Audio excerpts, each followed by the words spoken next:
예. 그 스님들 중에서 서길봉 스님이 있어요. 유튜브에 강의를 하시는 스님인데, 책도 많이 내고 또 늘 매일 강의를 하시는 그런 스님인데, 연세도 지긋하고, 이런 서길봉 스님이 그 불교에서 말하는 해탈과 열반에 대해서 아주 단순하면서도 명쾌하게 무엇이 해탈이고 무엇이 열반인지를 잘 설명하고 있어요. 제가 소개를 하겠는데 잘 소개를 할 수 있을런지가 약간 걱정은 돼요. 이랬어요. 어느 부부가 저녁에 싸움을 했어요. 서로 간에 부부 싸움을 하고 아침에 남편이 출근을 했어요. 출근을 해서 아니 저녁에 자기 부인과 한판 싸운 것이 늘 마음이 찝찝하고 걸렸어요. 그래서 일도 잘 안 되고 그런 와중에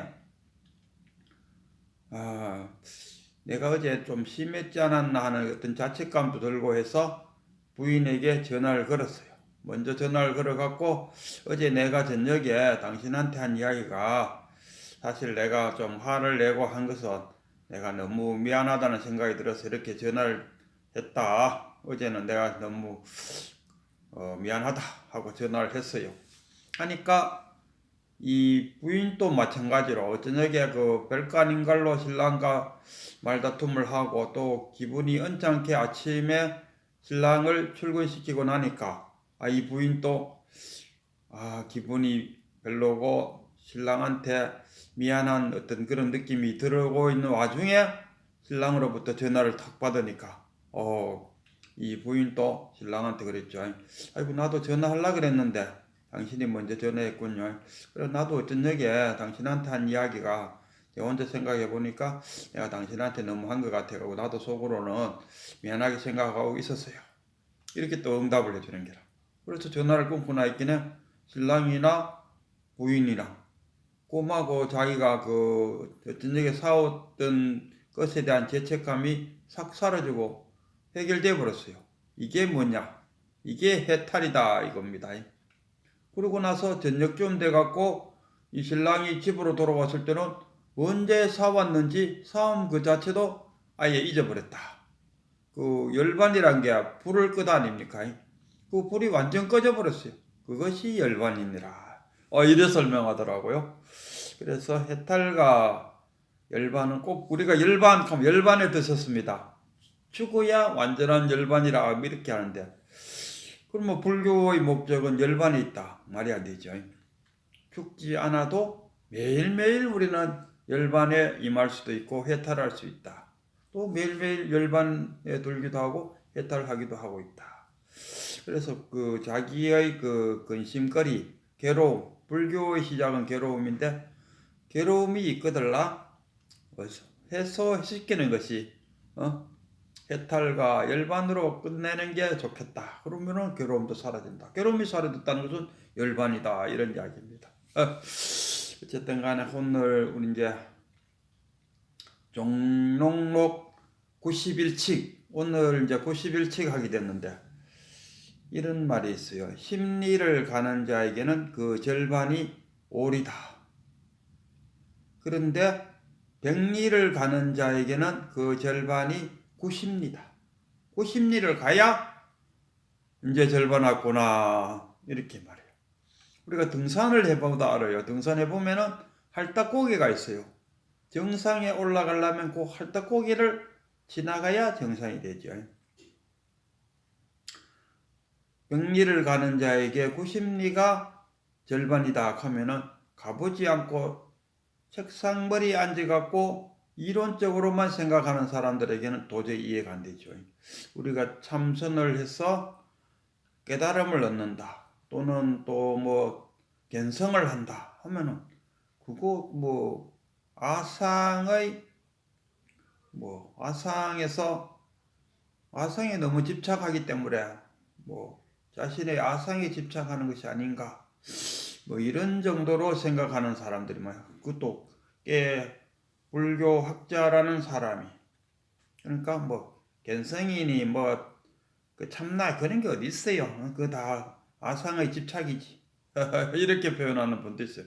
그러나 그런 분들은 백리길을 90리까지 안 가본 사람이라, 가보지 않는 사람들이 하는 일이고, 그 백리를 가는 자, 또 깨달음을 얻으려 하는 자 결반이 90리가 된다. 실제로 해봐야 이 말 뜻이, 내가 잘 이야기하는 것 중에서 이런 이야기를 잘해요. 부모는 살아계실 때는 원망의 대상이요, 돌아가신 후는 그리움의 대상이다. 이렇게 이제 그 주변 사람들한테 이야기하면은 자신의 부모님이 돌아가신 사람들은 맞아 이렇게 공감을 해요.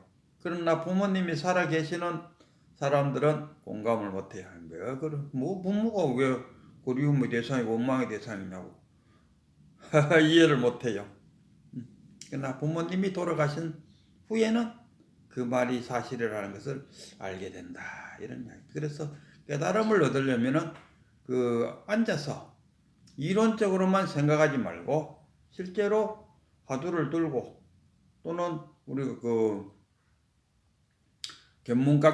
이 견문각지하는 자가 누구인가를 곰곰이 들다 보면서 정말 견성을 한번 해야겠다는 발심을 해야 각성이 된다. 이 번뇌망상 속에서 깨달음을 얻는다 아닙니까? 우리가 좀 참선을 해보려고 하니까 번뇌망상이 떠올라갖고 온갖 잡생각이 떠올라갖고 화두가 안 들려져요. 이 잡생각이 안 나게 할 수는 없습니까? 이러는데, 잡생각이 안 난다는 그 자체가 깨달음입니다. 그 자리가 깨달음. 아무런 잡생각이 안 떠오르는 그 자리가 견성 자리인데, 깨달음 자리인데, 그럼 끝났다는 이야기 아닙니까? 그러니까 그 깨달음은 어디서 나오느냐? 번뇌망상 속에서 깨달음을 얻는다. 이런 이야기입니다.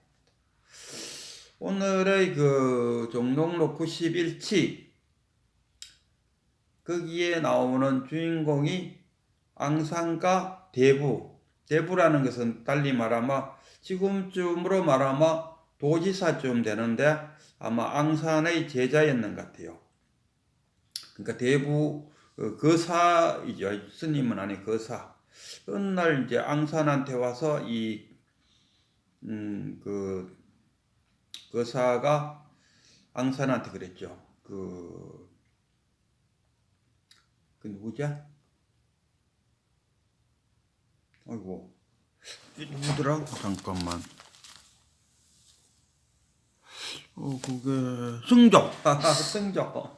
승조가 고모라집의 제자죠. 고모라집 하면은 인도 서적을 중국으로 갖고 와서 번역을 하는데 고모라집 삼장법사 이렇게 이야기인데, 성본 스님의 표현대로 하자면은 고모라집의 번역이 더 깊은 번역이다.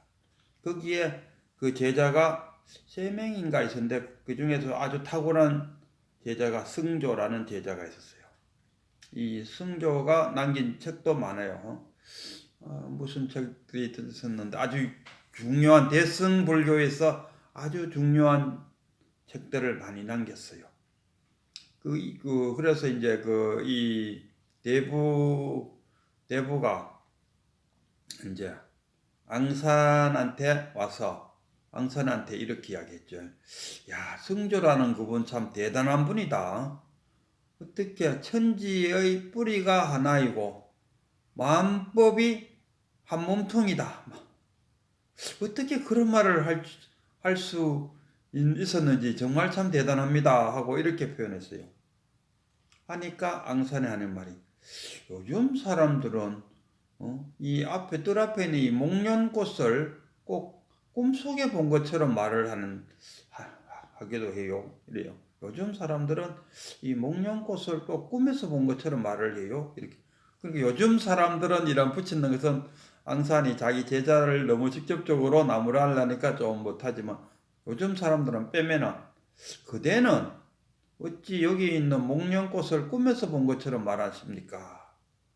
이렇게 딱 이야기했어요. 그 보면 수시에 보면은 그 위에 그 앙산이 꿈에 그 미륵보살 전에 가서 법문을 했다 아닙니까? 둘째 자리에 앉아갖고 법문을 할 때 사구백비를 여의었다. 그 대성 불법은 사구백비를 여의었다 하니까 거기 모였던 모든 그 선사들이 웃으면서 헤어졌다. 꿈에서 있었는 일을 사실 그대로 뭐 꿈속이 아니라 지금 여기서 그렇게 설교를 해도 현실처럼 느껴지는데, 근데 이 현실에서 이야기한 이 대교의 말을 앙사는 그대는 어찌 꿈속에서 모란꽃을 본 것처럼 말을 하느냐 이렇게 핀잔을 줬어요. 도대체 왜 그렇게 말을 했을까요? 저도 이게 참 무슨 이야기인고, 이건 참 깨달음하고 뭐 견성했다 해서 이런 화두를 척척 뭐 해결한다는 그건 아닌 것 같아요. 좀 나름대로 이런 그 선어록도 좀 배우고, 이런 어떤 학문에 대한 깊이, 그렇잖아요. 그 깨달음이란 게 뭐냐? 그 깨달음이란 것은 지혜를 담는 그릇이 하나 생겼다. 항해를 해나가는데 나침판이다. 깨달음 후에 공부가 시작이다. 이렇게 말하듯이 깨달았다고 해서 도노돈수 하잖아요. 도노돈수, 도노점수. 저는 도노가 견성이고 점수가 깨달음이라. 깨달음은 수시로 난다. 견성을 한 이후에 깨달음이, 견성은 뭡니까? 견성, 성품을 보다 아닙니까? 견성을 한 이후에 깨달음의 사이가 간다. 매 순간순간마다 우리가 이제 깨달음을 얻는다. 그것이 다 모여서 큰 지혜가 되는 거죠. 반야의 지혜가 된다. 저는 이렇게 생각합니다. 뭐 도노돈수, 뭐 성철 스님은 뭐 도노하기 전에 돈수를 너무 많이 해놨다가 그 도노가 되니까 도노돈수. 그러니까 성철 스님 입장에서 보니까 굳이 뭐 돈수한 후에 뭐 또 닦을 게 뭐 있느냐 이렇게 표현을 하고 도노돈수다 이렇게 표현하는데, 그러나 진울 스님이라든가 역대의 모든 스님들을 그 이야기를 들어보면은 도노점수를 말하고, 도노점수라는 게 뭐냐 하면 견성 후에 깨달음이 이루어진다. 그 깨달음들이 많이 모여서 하나의 반야의 지혜가 된다. 저는 이렇게 말하고 싶어요. 그리고 다시 본론으로 돌아와서 도대체 왜 앙산 스님은 대단한 스님입니다. 앙산 스님은 그 해능 밑에 남악해양 마조 그 벽장 밑에 황백, 위산 두 제자가 있는데 위산의 제자입니다. 앙산 가면은 이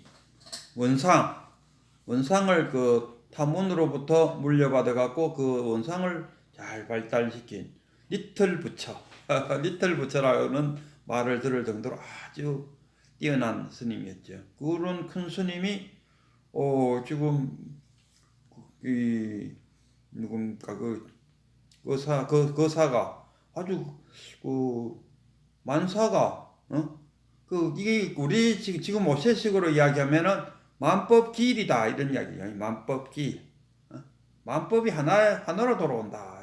한마디로 붙이면은 만법기일이라고 말한 이 성적의 이 말이 참 대단하지 않습니까? 이렇게 표현했으면 우리 같으면 맞아요. 참 그 사람 참 대단한 그 학자였습니다. 이렇게 맞장구를 칠 건데 앙산 선사는 맞장구를 치지 않았어요.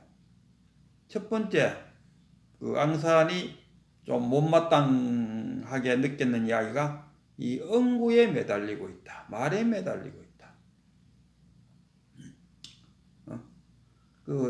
자기가 그렇게 마음을 체득을 해야 되는데 마치 담 넘어서 담 너머에 누가 이야기하는 것을 그냥 듣는 거예요. 그러니까 그 누굽니까? 해능은 나무꾼이었는데 어느 날 동네 나무 팔러 갔다가 그 담 너머에서 그 뭡니까? 그 마음을 내되 머무름 없이 마음을 내어라. 어쩌고 저쩌고 마음을 내더라도 머무름 없이 마음을 내어라. 그 한마디에 탁 체득을 했다 아닙니까? 그 체득을 해야 의미가 있는데 이 사람은 뭡니까? 바깥에서 들어오는 하나의 지식으로 받아들이고 있다. 그러니까 마음에 안 들었는 거죠. 그러니까 또 그 꿈에서 본 것처럼 이야기하고 있다. 이 모란 것을 또 꿈에서 본 것처럼 말하고 있다. 또 그 승조가 한 그 말을 이 사람은 하나의 지식으로 받아들인 담 너머에서 들어오는 하나의 지식으로 이야기하고 있는 그 자체가 못마땅스럽다. 그래서 요즘 사람들은 바로 그대가 이러려니까 조금 하니까 요즘 사람들은 이 모란 꽃을 꿈속에서 본 것처럼 말하고 있어. 이렇게 이 우리가 그렇지 않습니까? 응고에 매달린다. 말에. 그러니까 그 마조 스님도 그랬다니까. 내 말을 잊어버리라. 여기서 내가 이야기하고 있는데 달을 가리키고 있는데 그러면 손가락에 매달리면 안 된다. 이거 달을 봐야지. 그러니까 내가 달을 가리킨 이 손가락은 잊어버려. 이 손가락을 기억하고 달은 안 쳐다보고 있으면 무슨 의미가 있나? 내가 여기서 하는 설법을 듣고는 잊어버리시오. 듣고는 잊어버리라는 건 뭡니까? 그냥 듣고 잊어버리라는 게 아니고 체득을 하라 이 말입니다. 그 성조가 이 만물이 한 뿌리다. 그러니까 이 우리가 그 깨달으면 그러잖아요. 이 모든 것이 다 하나다. 하나다 이렇게 하는 거는 어디서 하나입니까? 이 모든 내 마음에서 그 유심조잖아. 유심조니까 일체 유심조니까 내 마음에서 이 모든 것이 이 세상이 다 열렸다 아닙니까? 이 세상을 누가 만들었냐? 내가 만들었잖아요. 내가 만들었다 하니까 뭘로 받아들이면 안 된다? 유물론으로 받아들이면 안 됩니다. 내가 만들었다 했을 때는 유심론으로 받아들여야 됩니다. 저기 있는 저 시계가 내 마음에 마음에 담지 않으면은 또는 내가 비추지 않으면 내 마음에 비추지 않으면 저기에 설사 시계가 걸려 있어도 보이질 않는 거라고. 안 그렇습니까? 막 위급한 상황에서 막 이런 상황에 놓였을 때 아니면은 어떤 교통사고를 빵 부딪혔을 때 그럴 때 내 몸 전체 다가 아픈 것을 모르잖아요. 나중에 후송돼갖고 병원에 턱 누워있으면 그때 정말 발가락 하나까지 아픈 것들이 이제 그때는 다 드러나잖아요. 그 마음이 있으니까. 그래서 이 한 뿔에서 나왔다는 말이 그 이야기입니다. 내 마음에서 나왔다는 거예요. 그러니까 유물론으로 나온 게 아니고 유심론 쪽으로 나왔다. 이런 이야기. 그러니까 이 앙산이 똥나무 이야기 하듯이 그렇게 말하니까 깨달아야 될 사람이 어떻게 그런 이야기를 하느냐. 그대는 어떻게 성조가 한 이야기를 그 이야기를 듣고 체득해서 깨칠 생각은 안 하고 하나의 지식으로 그렇게 받아들이고 있느냐 하는 어떤 질책에 가까운 이야기를 했다 이런 이야기.